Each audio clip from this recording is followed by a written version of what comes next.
Sejam bem-vindos, senhores, ao canal mais resiliente dessa plataforma. Hoje eu queria falar sobre amizade. Desde que eu entrei aqui nesse mundo de produção de conteúdo e principalmente focado na questão do desenvolvimento pessoal, do desenvolvimento masculino, eu conheci algumas pessoas. Não posso dizer que fiz exatamente amizades, mas pessoas que com frequência eu convivo mais virtualmente, falo mais virtualmente do que propriamente meus amigos, vamos dizer assim, presenciais, o pessoal que eu conheci fora do âmbito virtual. Tenho mais contato hoje com pessoas que eu conheci no meu virtual do que as pessoas que são meus amigos de longa data. E aí eu me deparei com uma questão importante, né, que é quando nós nos aproximamos de alguém ou tentamos estabelecer uma espécie de amizade ou coleguismo, existe algum interesse ou a amizade tem que ser algo livre de interesse?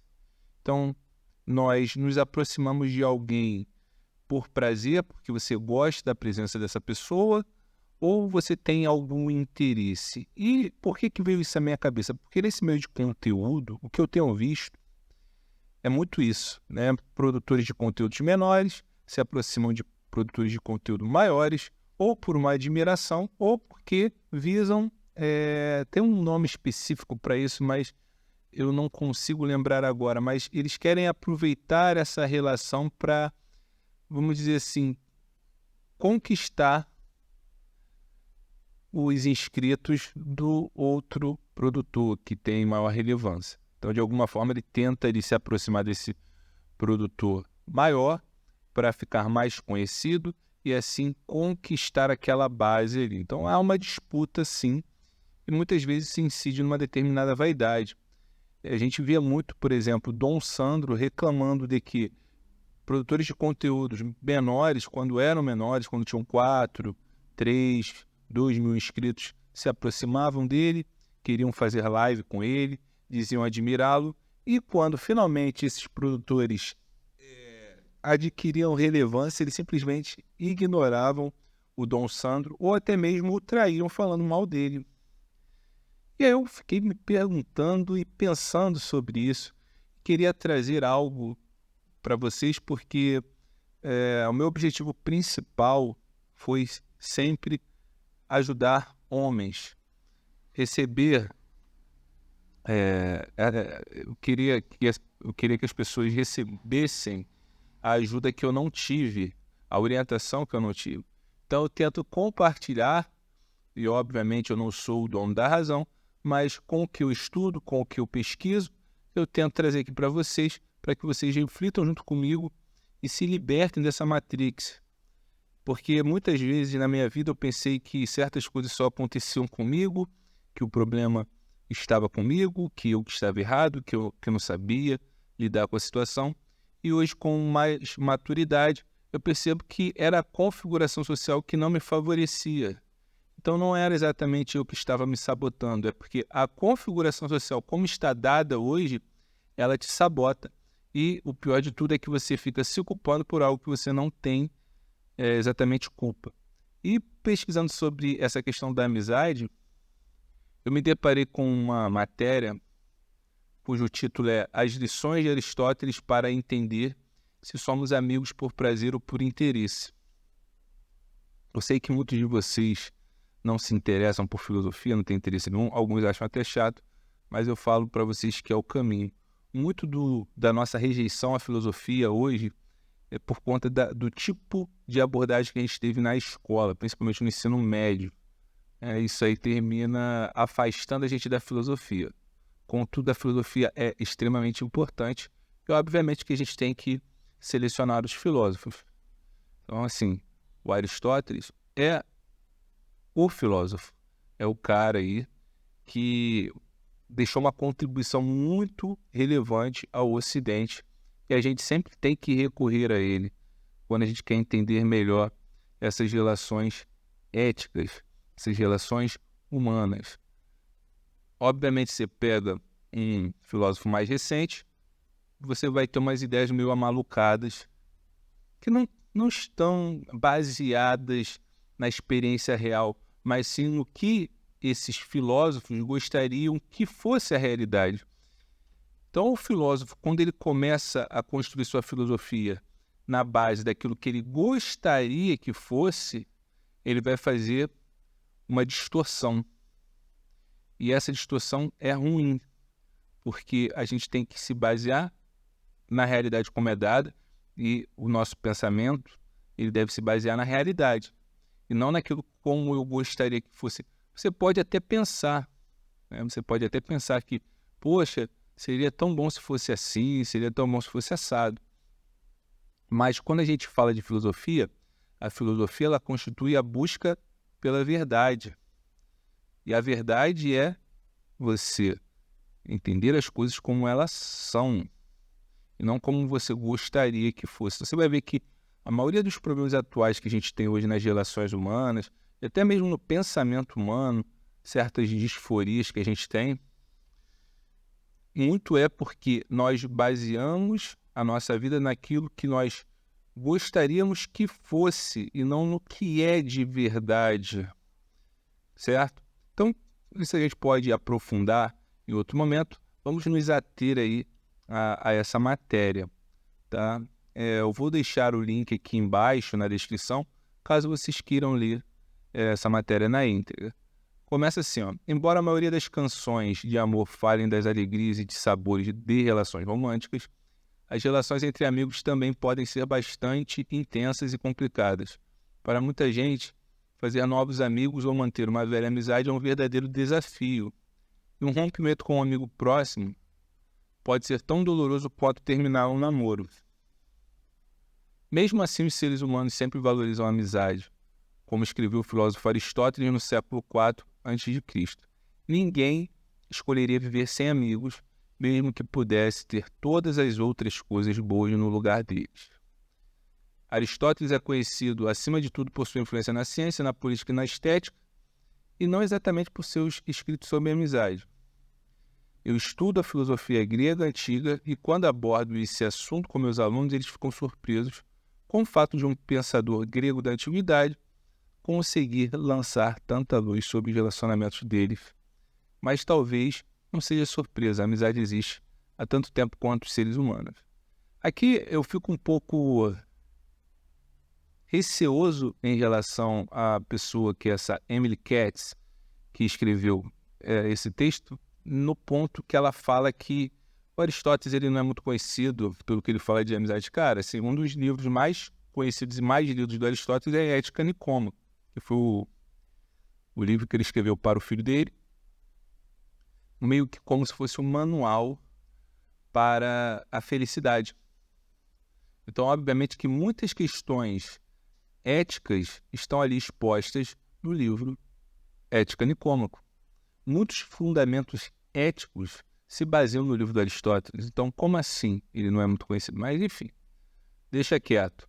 Outro ponto que ela fala aqui, que é interessante, é quando ela fala que é um desafio uma velha amizade. Porque, sim, é um desafio muito grande você manter a amizade por um longo tempo, porque ela exige esforço.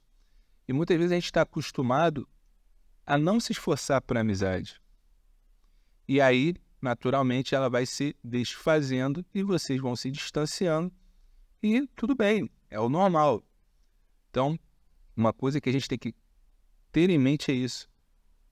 Para manter uma amizade, você tem que se esforçar também. Então, é aquele convite, né? Poxa, quanto tempo que você não vem aqui em casa, preparar alguma coisa legal para receber seus amigos, né? Fazer um churrasco, fazer um hambúrguer, comprar, ou se você não tem habilidade, você comprar alguma coisa para recebê-los, ser agradável, né? Obviamente, você não pode ficar na neura de achando que eles vão retribuir isso, porque muitas vezes não vão. Eu mesmo, a minha adolescência e início de fase adulta, eu recebia muitos amigos em casa e muitas vezes não era recíproco. Eles vinham à minha casa, vinham a festas, vinham a churrascos e tudo, mas eles não faziam convite. Porque, obviamente, exigia um esforço por parte deles E não só deles, da família deles. Então a minha família sempre foi muito receptiva, sempre gostou de receber pessoas em casa, mas eu sei que não é comum isso, principalmente carioca. Minha família, como é nordestina, então tem esse hábito de receber as pessoas em casa e compartilhar a comida e tudo. É muito prazeroso isso para eles. O pessoal carioca aqui do Rio de Janeiro, e eu sou carioca porque eu sou nascido aqui, mas o pessoal daqui é mais preguiçoso em relação a isso. Dá muito trabalho receber as pessoas em casa, então, vamos fazer um salão. Se tiver que fazer um evento, vamos fazer num salão, vamos fazer num clube. Sempre assim, e aí vai fazer um evento, e cada um paga o seu, então é aquela coisa. Você chama você para o aniversário de alguém e cada um paga o seu, né? É comum isso aqui no Rio, tá? Então, nesse cada um paga o seu, não é exatamente um esforço você convidar alguém para comemorar seu aniversário, porque no final das contas você vai pagar o teu, ou às vezes você nem paga o teu, porque você é o aniversariante e seus convidados que se virem, né? Então, assim, é uma coisa a se pensar. Então, é um desafio, sim. Então, por isso que, às vezes, quando a gente fala dessas amizades virtuais, não há muito esforço envolvido. Então, por isso que é muito mais fácil elas terminarem. Só que assim, por que eu trouxe essa matéria para você? Porque ela tem 3 lições sobre esse tema, né, que o Aristóteles deixou, que é sobre essa questão de como identificar a amizade. O que é amizade? Né? Então, a primeira lição é: a amizade é recíproca e reconhecida. Tá? Então, se você não sabe o que é reciprocidade, você vai entender agora. Então, olha só. A primeira lição vem da definição de amizade de Aristóteles. Uma boa vontade recíproca e reconhecida. Diferentemente da paternidade, maternidade ou da irmandade. A amizade só existe se for reconhecida por ambas as partes. Então, só vai haver amizade verdadeira. Você pode amar de paixão, fazer tudo pelo outro, por essa pessoa. Você fala assim, cara, esse cara é muito 10, eu quero, assim, pô, eu gosto da presença dele, eu gosto de ficar com ele, né? Ou pode ser ela, enfim. Mas eu não acredito muito em amizade entre homem e mulher. Tô falando, então a gente vamos pensar, a partir de agora, em amizade entre 2 homens. Ponto final. Não me interessa abordar a amizade entre homem e mulher, ok? Então tem que ser recíproco. Então, se você se esforça e a pessoa ela é sempre passiva, ela só recebe, então não há amizade. Só nesse ponto aqui, se você parar para refletir, eu parei para refletir, a maioria daqueles que eu achava que eram meus amigos não são. Porque não há reciprocidade. Há mais esforço da minha parte do que da deles. Em contrapartida, eu também reconheço que algumas pessoas também se esforçaram para ter a minha presença, para conviver comigo, e eu também não correspondi. Então isso acontece. Mas é bom a gente ter essa ideia de reciprocidade para a gente conseguir identificar quem é realmente nosso amigo. Tá? Então não é suficiente que alguém deseje o bem da outra pessoa. Ela tem que desejar o bem de volta. E ambos têm que reconhecer essa boa vontade mútua. Então você fala assim, pô, então, por exemplo, eu penso em um amigo que se eu precisar dele, e obviamente se estiver dentro da possibilidade, ele vai fazer de tudo para me ajudar. Mesmo quando a gente fica um tempo sem se falar, mas se eu precisar, pô, tô precisando de você, vou fazer uma mudança, eu tenho que pegar, ele vai me ajudar como ele sempre me ajudou. E, obviamente, quando ele precisa, eu também estou à disposição dele. Então, existe uma reciprocidade. Então, realmente existe uma amizade entre a gente. Então, como diz Aristóteles, convém então que tenha boa vontade com o outro e se desejem todo o bem. E que entendam isso um do outro. Então, você, além de ter essa reciprocidade, você tem que reconhecer. Isso aí que é a palavra-chave. Se não tiver isso, cara, não é teu amigo. Esquece. Então, Aristóteles ilustra esse ponto com o exemplo de um relacionamento parasocial. O tipo de relacionamento unilateral em que alguém desenvolve sentimentos amigáveis por ou mesmo acha que conhece uma figura pública a quem nunca foi apresentada.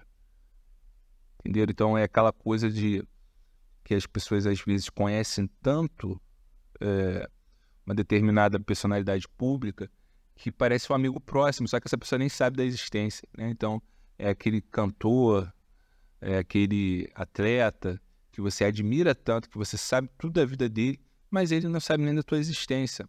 Então, não há amizade, apesar de, às vezes, você sentir como se vocês fossem velhos amigos, né? Então, em exemplo, o filósofo cita um torcedor que pode desejar o melhor a um atleta e se sentir emocionalmente envolvido em seu sucesso, mas como o atleta não retribui ou reconhece a boa vontade, eles não são amigos. Isso é tão verdadeiro hoje quanto era na época de Aristóteles. Pense em como você não pode ser amigo de alguém no Facebook, a menos que a pessoa aceite a solicitação de amizade. Por outro lado, você pode ser seguidor de alguém nas redes sociais sem que necessariamente o dono da conta te conheça. Então, hoje, contudo, pode ser mais difícil distinguir amizade de relacionamentos parasociais. Quando os criadores de conteúdo compartilham detalhes sobre as suas vidas pessoais, seus seguidores podem desenvolver uma sensação unilateral de intimidade. Eles sabem coisas sobre a pessoa que estão seguindo que antes do advento das redes sociais apenas um amigo próximo saberia. Então, a questão da amizade com as redes sociais, essa questão dessa identificação que eu falei, que você sabe tanto sobre uma pessoa que parece que é um amigo próximo, isso foi potencializado pelas redes sociais, porque você sabe coisas muito íntimas da pessoa, que passaram até para amizades mais próximas, né? Era mais difícil a pessoa saber. Hoje a pessoa expõe o interior da sua casa, a sua intimidade. Você vê pessoas até fisicamente expondo seus corpos, coisas que não aconteciam antes e agora você sabe até as tatuagens que a pessoa tem espalhada pelo corpo, porque ela faz questão de expor isso. Então é uma intimidade muito grande, mas essa pessoa nem sabe que você existe. Então, desta forma, a definição de Aristóteles esclarece a natureza de uma situação essencialmente moderna. Então, é a chave, né, o conhecimento de Aristóteles, conhecer, estudar, ler, principalmente, ler esse livro, Ética Nicômaco, ele vai te ajudar a entender muitas coisas, porque é atemporal, ou seja, ele não serve só para a antiguidade grega, ele serve até hoje, e serviu ao longo da história. É um conhecimento válido. Então, a gente já resolveu, a gente já matou uma situação moderna aqui, com base numa simples explicação de Aristóteles. O item 2 aqui ele vai falar de 3 tipos de amizade, que também é interessante distinguir. Então a gente está aprofundando mais. Primeiro a gente reconheceu se é amizade ou não. Ponto, resolvemos o problema. Agora a gente vai distinguir a amizade. Pode ser de 3 tipos. Então Aristóteles distingue 3 tipos de amizade. As baseadas na utilidade, no prazer e no caráter. Então, utilidade, prazer, caráter. 3 elementos. Cada uma surge a partir do que é valorizado no amigo. Sua utilidade, o prazer de sua companhia ou o seu bom caráter. Beleza? Vai especificar isso aqui. Então, embora a amizade baseada no caráter seja a forma mais elevada, só se consegue ter alguns amigos íntimos desse tipo. Leva tempo para se conhecer o caráter de alguém e muita convivência para se manter uma amizade dessas. Então, essa amizade pelo caráter, ela é a mais elevada, só que ela é a mais difícil. Como tudo na vida, né? Aquilo que é mais difícil tem maior valor, tá? Então, como o tempo é um recurso limitado, a maioria de amizade será baseada ou no prazer ou na utilidade. Porque num tempo em que a gente vive reclamando pela falta dele, então, para você cultivar uma amizade baseada no caráter é muito difícil. Então, aqui, ó. Às vezes, meus alunos argumentam que relacionamentos utilitários não seriam realmente amizades. Como 2 pessoas que se usam podem ser amigas? No entanto, quando ambas as partes enxergam sua amizade da mesma forma, elas não estão explorando uma outra, mas se beneficiando da relação. Como explica Aristóteles? Diferenças entre amigos geralmente surgem quando a natureza de sua amizade não é o que eles acreditam que seja. Então, se você reconhece, e aí eu volto para aquele exemplo lá do Dom Sandro. O que acontece? As pessoas se aproximaram do Dom Sandro, utilizaram da relevância dele para se promoverem, e assim que alcançaram alguma coisa, não souberam retribuir. Algumas sim e outras não. Então, não havia amizade. Mesmo que eles tenham se conhecido e tudo, mas eu sei que essa galera aqui, se o Dom Sandro fizesse uma determinada abordagem, sei que essa galera aqui está se aproximando, porque tem uma relevância e tal, e ele aceita, né? E depois existe uma reciprocidade, como eu vi alguns canais, depois que adquiriram uma certa relevância, chamando o Dom Sandro, e aí eles poderiam falar que sim, são amigos. Não é exatamente que são aproveitadores, porque um está usando o outro e eles estão conscientes. Lembre-se sempre disso, da reciprocidade, tá?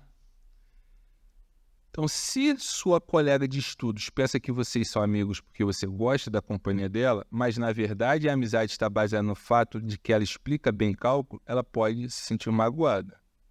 Mas se ambos entenderem, por exemplo, que um precisa melhorar a nota de cálculo e o outro a de redação, vocês podem desenvolver boa vontade e respeitos mútuos com base nos pontos fortes de cada um. Na verdade, a natureza limitada de uma amizade utilitária pode ser exatamente o que a torna benéfica, porque vocês sabem que um precisa do outro e assim se estabelece uma relação de amizade. Muitas vezes começa assim, pô, beleza, você é bom em matemática, sou bom em português. Então, quando eu precisar de algo de matemática, você vai ter a boa vontade de me ajudar, e quando você precisar de alguma coisa de português, eu vou ter a boa vontade de te ajudar, e a gente vai se conhecendo assim. E essa amizade que começa com base no utilitarismo pode se tornar uma amizade baseada no caráter, porque vocês vão se conhecer melhor. E veja, a gente tem que parar com essa coisa de achar assim, não, o cara tem que fazer por mim, e não tem que exigir nada em troca e tal, ele tem que ser altruísta e tal. Então ele vai fazer o quê? Pelos seus belos olhos? Você é o gostosão, você é o bonzão? Não faz sentido. Então, se você quer estabelecer uma relação fraterna, uma relação de amizade, você tem que estar disposto uma vez que ele vai te oferecer algo, você tem que oferecer algo em troca. E no meio virtual acontece muito isso, tá? Acontece muito isso das pessoas quererem só receber e não querem retribuir. Esse que é um grande problema, tá? Então, na verdade, a natureza limitada de uma amizade utilitária pode ser exatamente o que a torna benéfica. Considere uma forma contemporânea de amizade útil: os grupos de apoio online. Como se pode ter um pequeno número de amizades baseados no caráter, muitas pessoas que estão passando por traumas ou lutando contra doenças crônicas não têm amigos próximos passando por essas experiências. Os membros de um grupo de apoio, como por exemplo um grupo online para pessoas que enfrentam câncer ou que perderam um ente próximo, estão em posição única para ajudar uns aos outros, mesmo que tenham valores e crenças pessoais muito diferentes. Essas diferenças podem significar que as amizades nunca vão se basear no caráter ou na índole de cada um. No entanto, os membros do grupo podem sentir boa vontade uns pelos outros. Em suma, a segunda lição de Aristóteles é que existe um lugar para todo tipo de amizade e que uma amizade funciona quando há um entendimento compartilhado de sua origem. E é uma coisa que muitas vezes a gente não pensa sobre a questão da amizade, é isso. A gente não pensa muito assim, qual é a natureza da minha amizade? A gente deixa rolar, e por isso há tanto desentendimento. Então há muita falta de compreensão por conta disso. Então, uma coisa que vai resolver muito nossos problemas de relações interpessoais é entender essas naturezas da nossa amizade com os outros. E aí ele fala aqui do grupo de ajuda, e é verdade. Outro dia eu vi um vídeo lá do podcast lá do Yultão, do Todo Dia Podcast, em que ele chamou um cara que cuidou do pai numa fase muito difícil, né? O pai teve Alzheimer, né? Então o pai esquecia tudo, né? Então ele estava compartilhando a dificuldade que ele teve de lidar com um pai doente, e que muitas vezes ele pensava até em se enxurrascar, e acho que ele ainda tem esse problema, né? De querer se enchurrascar. Então, ali nesse podcast lá, enquanto o Wilton fazia as perguntas para ele, era interessante porque a gente via assim, o sofrimento, que dificuldade que ele passou, e como a gente percebendo, né, esse compartilhamento, como isso ajuda a nossa vida pessoal, principalmente das pessoas que têm algum parente adoecido, porque aí você pensa assim, caramba, realmente não é uma coisa que é exclusividade minha, não sou só eu que estou passando por essa dificuldade. Então essa é a identificação, e aí quando se cria esses grupos de apoio, você tem um compartilhamento de pessoas que passaram pela mesma dificuldade e aí podem cuidar uma das outras. Porque muitas vezes uma pessoa, por exemplo, que nunca perdeu um parente, ela não sabe exatamente o que é perder um parente. Então ela parece muitas vezes insensível porque ela não sabe o que é isso. O que é perder um parente, o que é cuidar de um parente doente. E por último aí a gente tem a amizade é como estar em forma. Por fim, Aristóteles tem algo valioso a dizer sobre o que faz as amizades durarem. Ele afirma que a amizade é um estado ou uma disposição que deve ser mantido por meio de atividade. Assim como a forma física é mantida pelo exercício regular, a amizade é mantida fazendo coisas juntos. Então, o que acontece quando você e seu amigo não podem participar de atividades juntos? Aristóteles escreve: amigos que se separam não são amigos ativamente, mas têm disposição para sê-lo, pois a separação não destrói absolutamente a amizade, embora impeça esse ativo. Ele está falando daquela questão de amigos que eram muito próximos, se distanciam. Então, existe uma disposição já, uma vez que você já teve uma amizade mais próxima em que você fazia tudo junto, é possível voltar. Mas quando ocorre esse distanciamento, quando há essa ausência, e aí ele vai falar que, porém, se a ausência se prolonga, parece provocar o esquecimento do próprio sentimento de amizade.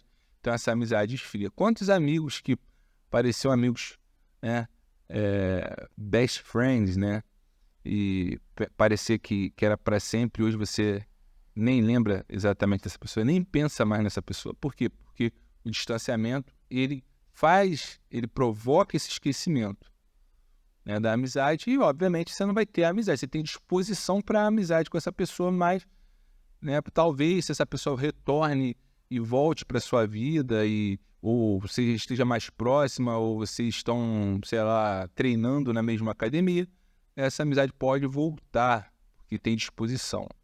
Mas enquanto se mantiver esse afastamento, não vai ter amizade, tá? Então, pesquisas recentes confirmam isso. A amizade pode ser mantida mesmo sem atividade compartilhada. Mas, caso seja esta situação por muito tempo, a amizade vai desaparecer.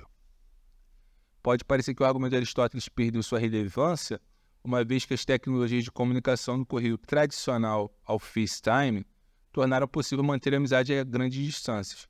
Mas mesmo que a separação física não signifique mais o fim da amizade, a lição de Aristóteles ainda é válida. Pesquisas mostram que, apesar da tecnologia, as pessoas que reduziram suas atividades no primeiro ano da pandemia de Covid-19 sentiram um declínio correspondente na qualidade de suas amizades. Porque aí volta aquilo que eu falei lá no início. Essa relação que a gente tem aqui virtual, ela é muito fácil. E assim como ela é fácil de se estabelecer, ela é fácil para acabar também. Porque não existe tanto esforço.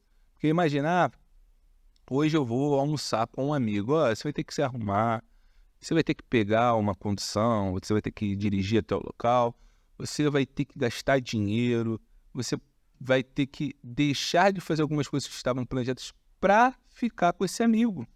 E aí você perde tempo no deslocamento, você perde tempo se arrumando, você perde tempo lá na hora, você perde tempo voltando.